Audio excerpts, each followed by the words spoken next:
சுருக்கமான முறையில் அல்லாஹ்வுடைய தூதர் ஸல்லல்லாஹு அலைஹி வஸல்லம் இந்த ரமதானுடைய இறுதி 10 நாட்களை அடைந்தால் இதில் வரக்கூடிய இரவுகளையும் பகலையும் அல்லாஹ்வுடைய தூதர் ஸல்லல்லாஹு அலைஹி வஸல்லம் எப்படி கண்ணியப்படுத்துவார்கள் என்ற விவரங்களை உங்களுக்கும் எனக்கும் சமர்ப்பிக்கிறேன்.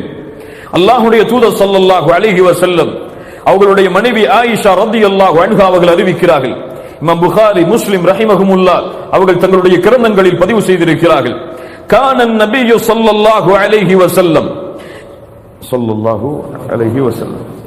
إذا دخل العشر شد مئزره وأحيا ليله وأيقظ أهله. அல்லாஹ்வுடைய தூதர் ஸல்லல்லாஹு அலைஹி வஸல்லம் இந்த இறுதி 10ஐ நுழைந்தால், இந்த ரமதானுடைய இறுதி 10இல் அல்லாஹ்வுடைய தூதர் நுழைந்து விட்டால் ஷத் மிஸரஹு அவர்களுடைய கீழாடையை இறுக்கமாக கட்டிக்கொள்வார்கள். ஒரு மனிதன் தன்னுடைய கீழாடையை இறுக்கமாக கட்டினால் அவன் மிகப்பெரிய ஒரு வேலையை செய்ய போகிறான், ஒரு கனமான ஒரு சுமையை சுமக்கப் போகிறான், ஒரு தைரியமான பயணத்தை மேற்கொள்ள போகிறான் என்றுதான் அர்த்தமாகும். இந்த ஹதீஸுக்கு விளக்கம் சொல்லக்கூடிய அறிஞர்களும் ஷத்த மிஸரஹு என்றால் இபாதத்தில் தன்னை ஈடுபடுத்துவதற்காக எந்த ஒரு தொல்லையும் அதற்கு ஏற்பட்டு விடக்கூடாது என்பதற்காக அல்லாஹ்வுடைய தூதர் ஸல்லல்லாஹு அலைஹி வஸல்லம் இப்படி செய்வார்கள். சில அறிஞர்கள் இரவுடைய நேரத்தில் உறங்கிவிடக் கூடாது என்பதற்காக அல்லாஹ்வுடைய தூதர் ஸல்லல்லாஹு அலைஹி வஸல்லம் இப்படி செய்வார்கள். இன்னும் சில அறிஞர்கள் தங்களுடைய மனைவிமார்களோடு அல்லாஹ்வுடைய தூதர் அல்லாஹ் ரப்புல் ஆலமீன் ஹலாலாக்கி இருந்தாலும் இந்த இறுதி 10 இரவுகளில் இந்த நோக்கத்தை நோக்கி நாம் சென்று விடக் கூடாது, இபாதத்து தான் நோக்கம் என்பதற்காக மனைவிமார்கள் அனைவரையும் விட்டு ஒதுங்கி இருப்பதற்காக அல்லாஹ்வுடைய தூதர் ஸல்லல்லாஹு அலைஹி வஸல்லம் தங்களுடைய கீழாடையை கட்டுவார்கள். ஷத்த மிஸரஹு. மேலும் அல்லாஹ்வுடைய தூதருடைய மனைவி சொன்னார்கள் அஹ்யா லைலஹு. என்ன இபாரத் தெரியுமா அரபியில இது? சுப்ஹானல்லாஹ். அஹ்யா லைலஹு, இரவுக்கு உயிர் கொடுப்பார்கள். சுப்ஹானல்லாஹ், இரவுக்கு உயிர் கொடுப்பார்கள். எப்படி? வணக்க வழிபாட்டின் மூலம், அல்லாஹ்வை நின்று தொழுவதன் மூலம், குர்ஆனை ஓதுவதன் மூலம், அல்லாஹ்வை திக்ர் செய்வதன் மூலம், தங்களுடைய பாவங்களுக்காக மன்னிப்பை தேடுவதன் மூலம் இரவுக்கு அல்லாஹ்வுடைய தூதர் ஸல்லல்லாஹு அலைஹி வஸல்லம் உயிர் கொடுத்து எழுப்புவார்கள். இரவு முழுக்க அல்லாஹ்வை நின்று தொழுவார்கள், பாதங்கள் எல்லாம் வீங்கும். அல்லாஹ்வுடைய தூதர் ஸல்லல்லாஹு அலைஹி வஸல்லம் அவர்களுடைய மற்ற இரவு வணக்க வழிபாடுகளை இப்படி இருக்கும் என்றால் முழு இரவும் விழித்திருக்கக்கூடிய அல்லாஹ்வுடைய தூதர் ஸல்லல்லாஹு அலைஹி வஸல்லம் அவர்களுடைய இறுதி 10 இரவு வணக்கம் எப்படி இருக்கும்? அல்லாஹ்வுடைய தூதர் ஸல்லல்லாஹு அலைஹி வஸல்லம் அந்த நற்செய்தியை தான் சொன்னார்கள். மன் காம ரமதான ஈமானன் வஹ்திசாபன் குஃபிர லஹு மா தகத்தம மின் தம்பி. யார் ரமதானுடைய இரவுகளில் அல்லாஹ்வை ஈமானோடும் நன்மையை எதிர்பார்த்தவராகவும் நின்று வணங்குகிறாரோ அவருடைய முன் சென்ற பாவங்களை எல்லாம் அல்லாஹ் மன்னித்து விடுகிறான். இந்த ஹதீஸை கேட்கும் பொழுது முஃமினுடைய உள்ளம் ஆனந்தம் அடையும். ஒரு முஃமின் அந்த நன்மையை எதிர்பார்த்தவனாக எப்போது அதை அடையப் போகிறோம் என்ற ஆர்வத்தில் இரவு வணக்கத்திலே ஈடுபடுவான். ஆனால் எம்முடைய உள்ளங்களில் ஏற்படக்கூடிய மாற்றத்தை நாம் அறிவோம். அல்லாஹ் ரப்புல் ஆலமீன் நம்மை பாதுகாப்பானாக. மேலும் சொன்னார்கள் மன் காம லைலத்தல் கத்ரி ஈமானன் வஹ்திசாபா குஃபிர லஹு மா தகத்தம மின் தம்பி. யார் லைலத்துல் கத்ருடைய இரவில் ஈமானோடும் நன்மையை எதிர்பார்த்தவராகவும் அல்லாஹ்வை நின்று வணங்குகிறாரோ அவருடைய முன் சென்ற பாவங்களையும் அல்லாஹ் ரப்புல் ஆலமீன் மன்னித்து விடுகிறான் என்று அல்லாஹ்வுடைய தூதர் ஸல்லல்லாஹு அலைஹி வஸல்லம் சொன்னார்கள். அஹ்யா லைலஹு, அல்லாஹ்வுடைய தூதர் இரவுக்கு உயிர் கொடுப்பார்கள். வஅய்கத அஹ்லஹு, மேலும் சொன்னார்கள் தங்களுடைய குடும்பத்தார்களையும் அல்லாஹ்வுடைய தூதர் எழுப்புவார்கள். தங்களுடைய குடும்பத்தார்கள், மனைவிமார்கள், குழந்தைகள், அண்டை வீட்டார்கள், உறவினர்கள் என எல்லோரையும் அல்லாஹ்வுடைய தூதர் ஸல்லல்லாஹு அலைஹி வஸல்லம் இது உறங்குவதற்கு உள்ள இரவுகள் அல்ல, அல்லாஹ்வை வணங்குவதற்கு உள்ள இரவுகள், அல்லாஹ்விடத்திலே கண்ணியமான இரவுகள்.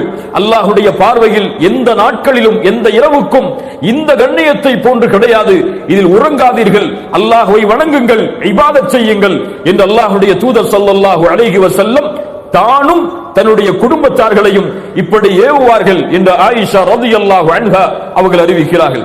கண்ணியத்துக்குரியவர்களே, அல்லாஹ்வுடைய தூதர் ஸல்லல்லாஹு அலைஹி வஸல்லம் அவர்களை பற்றி மேலும் ஆயிஷா ரலியல்லாஹு அன்ஹா அவர்கள் சொல்கிறார்கள் கான ரசூலுல்லாஹி ஸல்லல்லாஹு அலைஹி வஸல்லம் யஜ்தஹிது ஃபில் அஷ்ரில் அவாஹிர் மா லா யஜ்தஹிது ஃபீ கைரிஹி. சுப்ஹானல்லாஹ். அல்லாஹ்வுடைய தூதர் ஸல்லல்லாஹு அலைஹி வஸல்லம் இந்த இறுதி 10 இரவுகளை அடைந்தால், இறுதி 10 நாட்களை அடைந்தால் அல்லாஹ்வுடைய தூதர் தியாகம் செய்வார்கள். அல்லாஹ்வுடைய தூதர் முற்படுவார்கள். அல்லாஹ்வுடைய தூதர் விவேகத்தை காட்டுவார்கள். எதில்? இபாதத்தில், அல்லாஹ்வை வணங்குவதில். இந்த வேகத்தை, இந்த விவேகத்தை, இந்த தியாகத்தை அல்லாஹ்வுடைய தூதர் ஸல்லல்லாஹு அலைஹி வஸல்லம் வேறு எந்த நாட்களிலும் இது போன்று அல்லாஹ்வுடைய தூதர் காட்ட மாட்டார்கள். அல்லாஹு அக்பர். இந்த ரமதானுடைய இறுதி 10 நாட்கள், இறுதி 10 இரவுகள், பகல் பொழுது, மாலை பொழுது, இரவு பொழுது என அனைத்தும் அல்லாஹுவை வணங்குவதற்காக மட்டும்தான். அல்லாஹுவை மட்டுமே ஒரு முஃமின் இந்த நேரங்களிலே நினைவு கூற வேண்டும். உலக வாழ்வை விட்டு அவன் முற்றிலுமாக ஒதுங்கிவிட வேண்டும். அவனுடைய எண்ணம் எல்லாம் மறுமையை பற்றியதாக, ரமதானுடைய பிரிவை பற்றியதாக, அல்லாஹுடைய திருப்தியை பற்றியதாக, இபாதத்தில் ஆர்வத்தை ஏற்படுவதை பற்றியதாக மட்டுமே அமைய வேண்டும் என்பதைத்தான் அல்லாஹுடைய தூதர் ஸல்லல்லாஹு அலைஹி வஸல்லம் எமக்கு வழிகாட்டுகிறார்கள். ஆம், இந்த ரமதானுடைய இறுதி 10 நாட்களில், இந்த இறுதி 10 இரவுகளில் நம்முடைய சோசியல் நெட்வொர்க்கிற்கு எல்லாம் வேலை கிடையாது. பேஸ்புக்கு எல்லாம் வேலை கிடையாது. வாட்ஸ்அப்பிற்கு எல்லாம் வேலை கிடையாது. மொபைலை தூக்கி ஓரத்திலே வைத்து விடுங்கள். குடும்பத்தார்களோடு ஏதாவது தேவை இருந்தால் மட்டும் கலந்து கொள்ளுங்கள். முழு வணக்க வழிபாடும் முழு நேரமும் அல்லாஹ்வுடைய இல்லத்தை சார்ந்ததாகவே அல்லாஹ்வுடைய தூதர் ஸல்லல்லாஹு அலைஹி வஸல்லம் இந்த இறுதி 10ஐ அமைத்துக் கொள்வார்கள். இந்த ஆயிஷா ரலியல்லாஹு அன்ஹா அவர்கள் அறிவிக்கிறார்கள், ஆம், விழிப்படைந்து கொள்ளுங்கள். யார் மறதியில் வாழ்கிறார்களோ, யாருக்கு ஆர்வம் இல்லையோ அவர்கள் ஆர்வத்தை ஏற்படுத்திக் கொள்ளுங்கள். அல்லாஹ்வுடைய தூதர் ஸல்லல்லாஹு அலைஹி வஸல்லம் இந்த இறுதி 10 இரவை கண்ணியப்படுத்தியதன் முக்கியமான காரணம் ஒரே காரணம்தான். அல்லாஹ்வுடைய தூதர் சொல்வார்கள், ரமதானுடைய மாதத்தை அடைந்தால் அதாக்கும் ரமதான், உங்களிடையே ரமதானுடைய மாதம் வந்திருக்கிறது. ஷஹ்ருன் முபாரக், அது பரக்கத் பொருந்திய மாதமாகும். ஃபரதல்லாஹு அலைக்கும் சியாமா, அல்லாஹ் ரப்புல் ஆலமீன் அந்த மாதத்தில் உங்களுக்கு நோன்பை கடமையாக்குகிறான். துஃப்தஹு ஃபீஹி அப்வாபுல் ஜன்னah, சொர்க்கத்துடைய கதவுகள் திறக்கப்படுகிறது. அல்லது அபுவாபுர் ரஹ்மா, ரஹ்மத்துடைய வாசல்கள் திறக்கப்படுகிறது. அல்லது அபுவாபுஸ் ஸமா, வானத்தின் வாசல்கள் திறக்கப்படுகிறது. வ துக்லகு ஃபீஹி அபுவாபுல் ஜஹீம், நரகத்துடைய வாசலை அல்லாஹ் அடைத்து விடுகிறான். வ துகல்லு ஃபீஹி மரதத்துஷ் ஷயாத்தீன், ஷைத்தானை அல்லாஹ் ரப்புல் ஆலமீன் விலங்கிட்டு விடுகிறான். அல்லாஹ்வுடைய தூதர் கூறிவிட்டு சொல்லுவார்கள், லில்லாஹி ஃபீஹி லைலத்துன், அல்லாஹ்விடத்திலே இந்த ரமதான் மாதத்திலே ஒரு இரவு இருக்கிறது. அந்த இரவின் கண்ணியம் கைரும் மின் அல்ஃபி ஷஹர், 1000 மாதங்களை விட சிறந்ததாகும். யார் அந்த நன்மையிலிருந்து நீங்குகிறாரோ அவர் எல்லா நன்மையிலிருந்தும் நீங்கியவர். நன்மைகளிலிருந்து நீங்கியவர் தான் இந்த லைலத்துல் கத்ருடைய இரவின் நன்மையிலிருந்து நீங்குவார் என்று அல்லாஹ்வுடைய தூதர் ஸல்லல்லாஹு அலைஹி வஸல்லம் அவர்கள் சொன்னார்கள்.